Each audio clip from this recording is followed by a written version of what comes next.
সর্বপ্রথম কাঁকড়া খাওয়া শিখেছি কক্সবাজারে গিয়ে কিংবা কুয়াকাটা গিয়ে।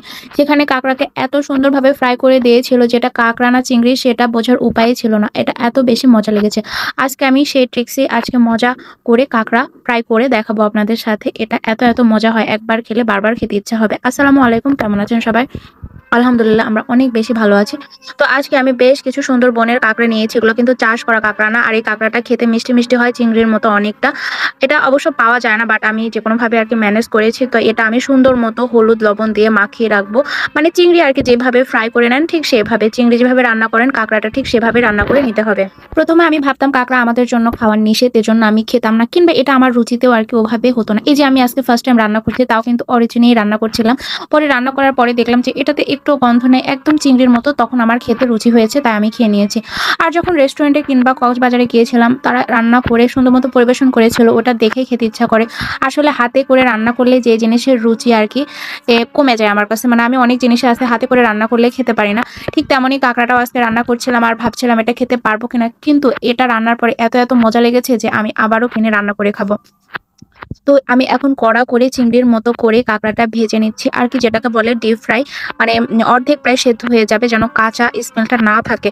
তো আমি খুব ভালো মতো নেড়ে চেড়ে উল্টে পাল্টে কাঁকড়াগুলো আর কি ভেজে নিচ্ছি। কাঁকড়ার বেশ কিছু ডিমও ছিল বা ঘিলু ছিল, সেটা আমি নিইনি। সেটা আমার খেতে ভালো লাগে না, কিংবা সেটা আমার রুচি হয় না দেখে আমি ওটা ফেলে দিয়েছি।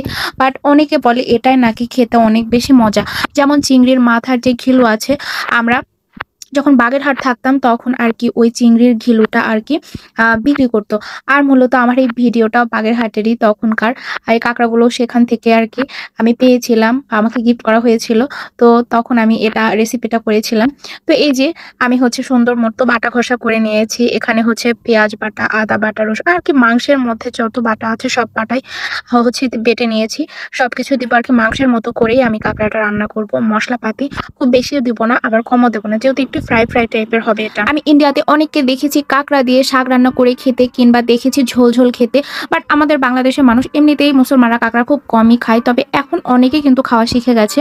কক্সবাজার কিংবা কুয়াকাটা যাওয়ার পরে ওরা এত সুন্দর করে কাঁকড়াটা ফ্রাই করে দেয়, এখন কম বেশি সবাই আর কি খায়। একসময় আছে কাঁকড়ার কথা শুনলে নাক সিটকাতো অনেকে আমাদের মধ্যে আছে বা আমরা।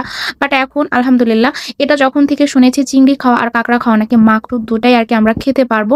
তো তারপর থেকে আর কি সাহস করে খেতে থাকি। তো আমার বাসায় আর কেউই খায় না। আমি আর আমার ছোট বোন মোটামুটি খাই।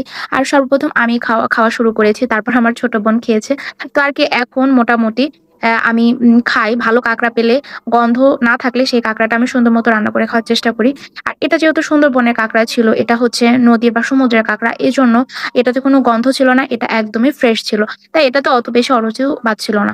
তো আমি কাঁকড়াটাও সমস্ত মাংসের মসলা দিয়ে কষিয়ে নিয়েছি। আমি একটু টমেটো সসও দিয়ে দিয়েছি, যেহেতু চিংড়িতেও দিই তাই আমি টমেটো সসটা কাঁকড়াতেও দিয়ে দিয়েছি। একটু মসলা গুঁড়াও দিয়েছি, একটু ধনিয়া গুঁড়া, জিরা গুঁড়া সবকিছুই দিয়েছি। আমি রান্না করছিলাম আর সুন্দর একটা গন্ধ পাচ্ছিলাম। যেমন চিংড়ি রান্না করলে গন্ধ বের হয়, ঠিক তেমন আমার কিন্তু চিংড়ি অনেক বেশি পছন্দ। চিংড়ি খেলে কিন্তু আমার অনেক বেশি অ্যালার্জি বেড়ে যায়, তাও আমি খাই।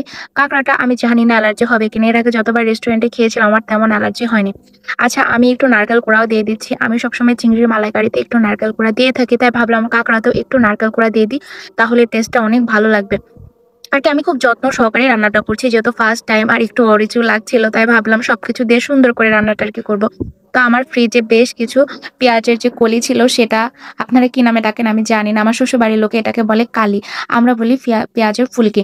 আচ্ছা, ওইটা দিলে একটু কালারফুল হয় আর একটু মিষ্টি হয়, খেতেও ভালো লাগবে, দেখতেও ভালো লাগবে। আমার কাছে দেখতে ভালো লাগলে সেই জিনিস খেতেও ভালো লাগে। তো ডেকোরেশনটাও অনেক বড় ব্যাপার। আচ্ছা, আমার কাঁকড়া ফ্রাইটা প্রায় হয়ে গেছে। আমি কিন্তু ঝোল রাখিনি, একটু গা মাখা যেন একটু জুসি থাকে। আচ্ছা, আমার ডেকোরেশনও হয়ে গেছে, খুবই সুন্দর দেখতে, যেমন সুন্দর হয়েছে। আর এই সুন্দরবনের কাঁকড়াগুলো একদমই চিংড়ির মতো লাল একবারে ভাজার সঙ্গে এটা একদম লাল হয়ে গিয়েছিল। সব কাঁকড়া কিন্তু এমন লাল কালার হয় না সচরাচর। তো দেখেই মনে হচ্ছিল কখন খাবো আর কি, এত সুন্দর লাগছিল। আচ্ছা, যখন বাসায় কেউ ছিল না, এটা আমি কিন্তু তখনই রান্না করছিলাম, কারণ কে কি ভাববে এই ভয়ে। কারণ প্রথম ফার্স্ট বাসায় কাঁকড়া রান্না হচ্ছে, আমি একা যখন ছিলাম তখন এটা রান্না করে ফেলেছি। কারণ অনেকে আছে এটা আর কি দুর্গন্ধ, কিংবা বাসায় এটা অ্যালাউ করে না, কিংবা আমার হাজবেন্ডও কি ভাববে, সেজন্য আমি যখন অফিসে ছিল তখন এটা আমি চুরি করে রান্না করে ফেলেছি। কারণ আমি আর কি ফার্স্ট টাইম খাবো, আমার খুবই ক্রেভিং হচ্ছিল এটা কেমন হয় আর কি। তো আলহামদুলিল্লাহ এটা অনেক বেশি মজা হয়েছিল মুখে দিতে। এটা আমি বুঝতেই পারছিলাম না যে এটা কাঁকড়া কিনা।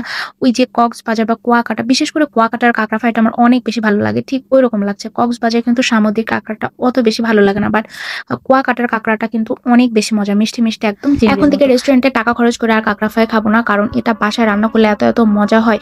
এখন থেকে আমি বাসায় এটা রান্না করার ট্রাই করব। আর যারা এটা কিনা খায় না তাদেরও এটা খাওয়াবো ইনশাআল্লাহ।